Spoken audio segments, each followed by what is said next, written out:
Gracias, un saludo para ti y para toda la teleaudiencia que nos ve a través de las pantallas de Telesur y nos sigue a través de nuestra multiplataforma informativa. Nosotros hemos llegado aquí hasta los juzgados de Palo Quemado, en el centro de la capital colombiana. Pues aquí ya la juez Sandra Heredia ya comenzó a leer lo que debe ser el sentido del fallo, absolutorio o condenatorio, contra el expresidente Álvaro Uribe Vélez por los delitos que se le ha venido investigando en relación a soborno procesal, fraude a testigos. A las afueras nos encontramos con una pequeña porción de simpatizantes del expresidente Álvaro Uribe Vélez que aseguran que él es inocente, que no hay pruebas en su contra. Mientras tanto, recordemos que en el proceso de este juicio, la misma Fiscalía solicitó que sea condenado por esos delitos. Hasta aquí ya también arribaron las víctimas, no así el expresidente Álvaro Uribe Vélez, que se encuentra, nos dice, en Antioquia. Él no asistió a esta diligencia, pero sí lo hace de carácter virtual. Al interior, en el piso número 4, se está desarrollando a cabo esta lectura de sentencia de fallo por parte de la juez Sandra Heredia. Mucha expectativa por lo que puede hacer la lectura y el sentido del mismo. Esto en cuanto a las presiones que ha recibido la juez de parte de algunos sectores políticos, de parte de algunos sectores de la prensa. Inclusive algún medio de comunicación en Colombia se atrevió pues, a nombrar su domicilio, a decir dónde vivía, a recordar dónde estudiaban sus hijos.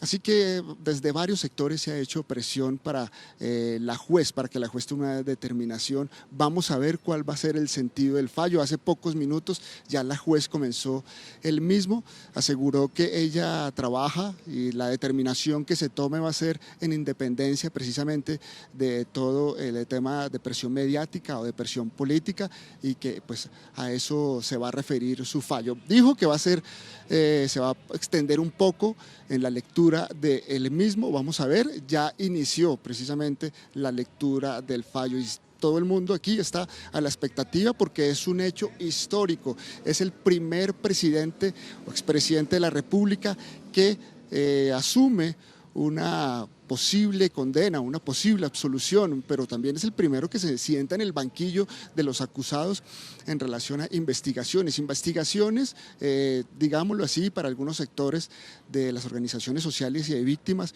pues que no da cuenta de los señalamientos que se le hacen a el expresidente Álvaro Uribe, sus nexos con paramilitares, y es que por allí inició precisamente todo este juicio.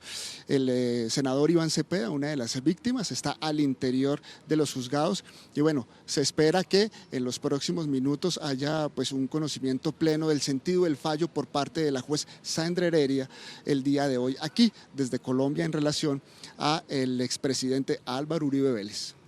Y el del procesado Álvaro Uribe Vélez. 2. La vulneración del principio de confidencialidad sobre las conversaciones entre abogado-cliente. 3. La ausencia de motivos fundados para intervenir las comunicaciones, conforme la Ley 906 de 2004. 4. La extemporaneidad e irregularidades en la incorporación de la copia espejo de los registros de las llamadas, al haberse realizado con posterioridad a la finalización de la etapa de investigación, es decir, una vez radicado el escrito de acusación. Aunque estos asuntos ya han sido objeto de pronunciamiento por el despacho y otras autoridades judiciales, la incorporación en juicio de los testimonios de los investigadores que intervinieron en la recolección de las comunicaciones y en la elaboración de la copia espejo, así como los documentos aportados por la defensa, reactivan cuestionamientos relevantes que ameritan un examen riguroso en sede de sentencia a fin de garantizar el respeto estricto de las garantías procesales. En relación con el primer punto, el abogado defensor objetó la validez de las interceptaciones telefónicas entre Álvaro Uribe Vélez y el abogado Diego Cadena. Reprochó que la línea del procesado fue intervenida de manera irregular como consecuencia de una supuesta confusión con la del entonces senador Nilton Córdoba Manyoma. Indicó que pese a que el investigador encargado había advertido el error, la escucha no fue suspendida de inmediato, ni se procedió a la destrucción del material recolectado. Esta omisión, en su opinión, evidencia mala fe por parte de los funcionarios responsables, Clara Azucena López y Roque Julio Duarte, quienes habrían inducido en error al magistrado José Luis Barceló configurando así una grave afectación a los derechos fundamentales del procesado. Para tal efecto, resulta especialmente útil el recuento efectuado por el investigador del CTI, Franklin Giovanni Gutiérrez Martínez, ya que permite observar con detalle la línea de tiempo en la que se llevó a cabo la vigilancia de comunicaciones de Álvaro Uribe Vélez, derivada de la confusión respecto de su número telefónico con el del entonces congresista Nilton Córdoba Manyoma. El testigo incorporó al proceso el informe de Policía Judicial 11-24-59-89, fechado el 13 de febrero del 2019, que da cuenta de la diligencia de inspección judicial llevada a cabo en el Departamento de Interceptación de la Fiscalía General de la Nación, en la que se verificó que la línea 317-55, omitimos los 4 últimos números, fue objeto de interceptación. El declarante indicó que la autoridad que dispuso la actividad investigativa fue la Sala de Casación Penal de la Corte Suprema de Justicia y que la investigadora Clara Azucena Suárez Yepes fungió como responsable del caso.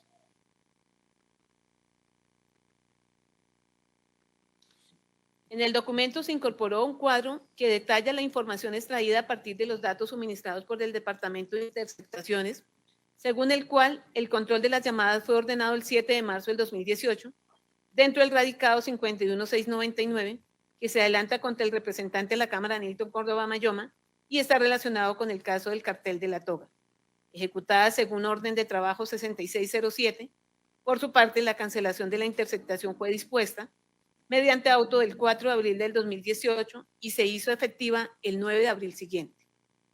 Indicó que la obtención, recolección y aseguramiento de la información derivada de la vigilancia de las líneas telefónicas estuvo a cargo de Óscar Álvarez Muñoz, en cuyo marco se identificaron un total de 118 interceptaciones. La primera se registró el 12 de marzo de 2018 a las 13:09 horas y la última el 27 de marzo del 2018 a las 14:53 horas. Con base en su experticia explicó que los registros consignados corresponden a las fechas y horas en que el analista accedió a la plataforma para escuchar las comunicaciones, las cuales se concentraron en los días 12, 13, 14, 16, 20, 21, 22, 23, 26 y 27 de marzo del 2018. Aclaró además que aunque en el informe se consigna erróneamente que la línea del procesado estaba intervenida desde octubre del 2015, dicha mención obedece a un error de digitación, toda vez que la actividad investigativa se circunscribió exclusivamente a las fechas previamente indicadas. Por su parte, en audiencia pública, Óscar Álvarez Muñoz señaló que las directrices para la vigilancia telemática eran impartidas por los magistrados auxiliares de la Corte Suprema de Justicia encargados del caso, quienes las daban a conocer en reuniones previas. Explicó que antes de iniciar su labor, procedía a verificar la mismicidad entre los números autorizados para interceptación y los efectivamente intervenidos, así como la pertinencia del contenido frente a los criterios definidos para la indagación. Los resultados, se explicó, eran comunicados tanto de manera telefónica como mediante informes escritos. Estos podían ser parciales o totales e ir con los elementos materiales probatorios adjuntos.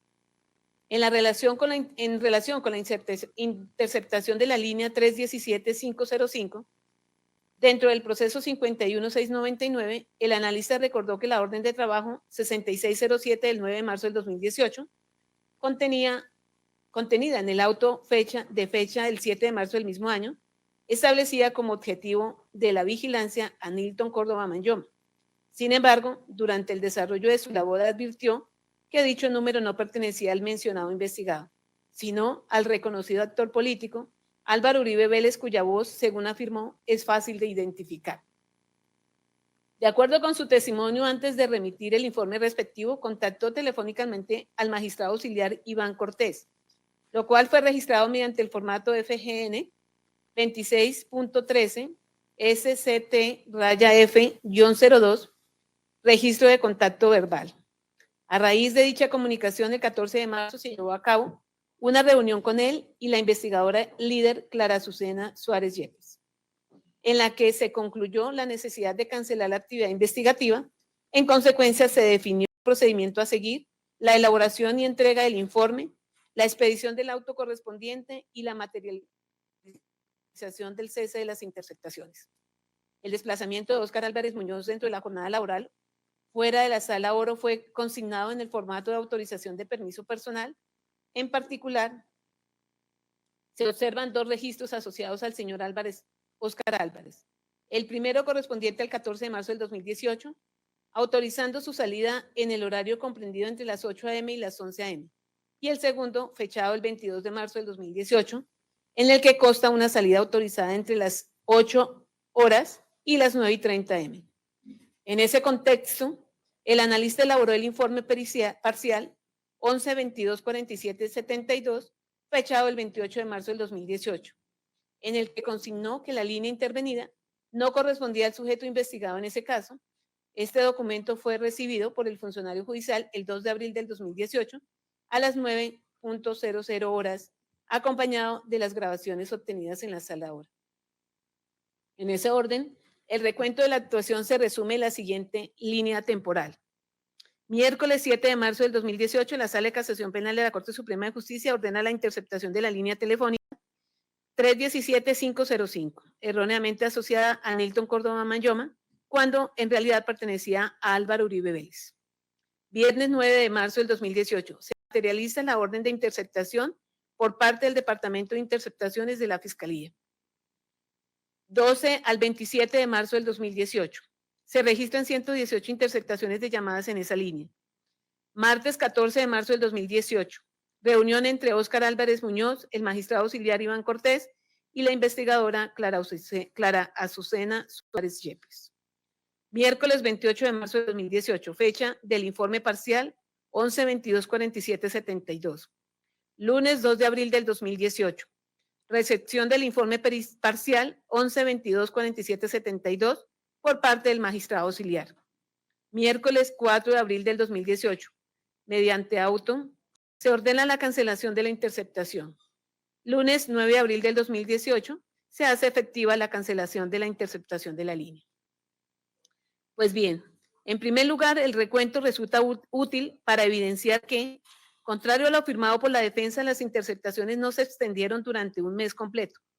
Estas no comenzaron el 7 de marzo ni concluyeron el 9 de abril, como se ha sostenido, sino que las labores iniciaron el 12 de marzo del 2018, primer día hábil siguiente a la recepción de la orden judicial, y finalizaron el 27 de marzo del mismo año, justo un día antes de la elaboración del informe, en el que se advertía que el titular de la línea no correspondía a Nilton Córdoba Manyoma.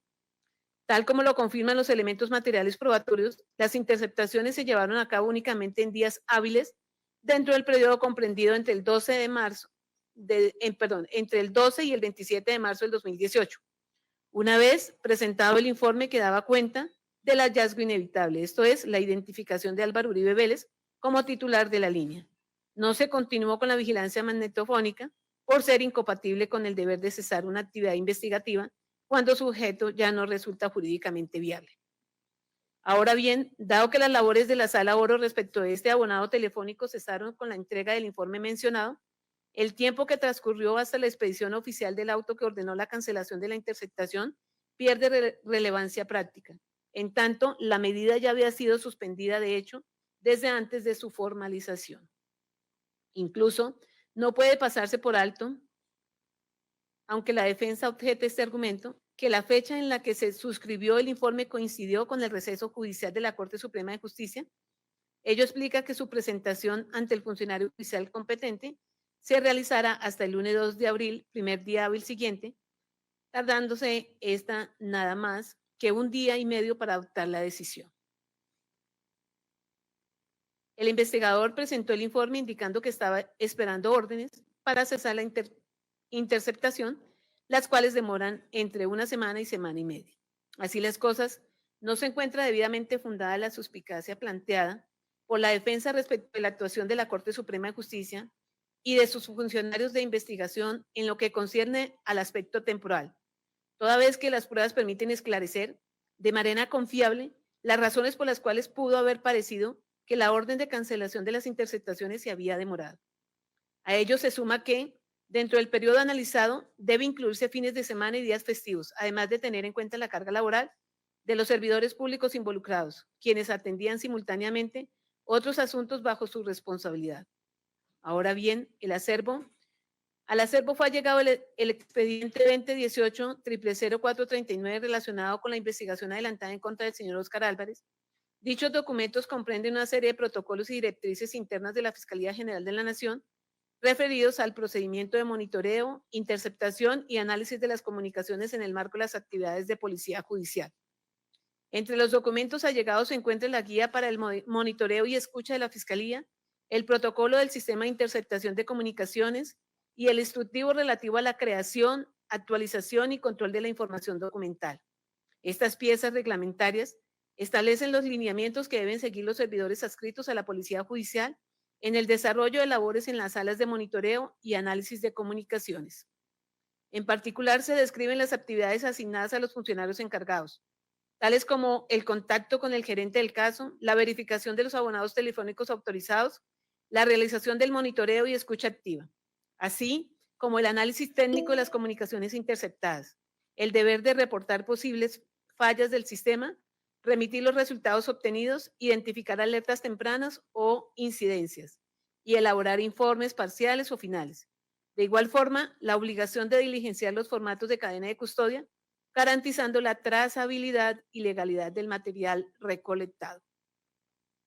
Todos estos aspectos fueron suficientemente esclarecidos por el analista durante el interrogatorio y el contrainterrogatorio. En tanto, explicó con detalle la prontitud con la que informó el hallazgo, la comunicación constante con los líderes de la investigación, el cumplimiento estricto de los protocolos establecidos para lo previsto. En suma, este despacho podría incluso afirmar que la interceptación habría podido extenderse por un mayor tiempo si no fuera porque el investigador actuó con diligencia y adoptó las medidas necesarias de forma casi inmediata. Llegamos a este punto. Conviene anotar adicionalmente que el togado en los alegados sostuvo que no se trató de un error involuntario ni de una... Ahí teníamos entonces parte del veredicto de lo que se está leyendo de parte de la justicia colombiana, que está por emitir un fallo que podría declarar al exmandatario Álvaro Uribe culpable o no por los delitos de soborno y fraude procesal, así como por los distintos delitos cometidos durante su administración. Estamos entonces por recibir esa información. Quédese con nosotros, con Telesur, la mejor información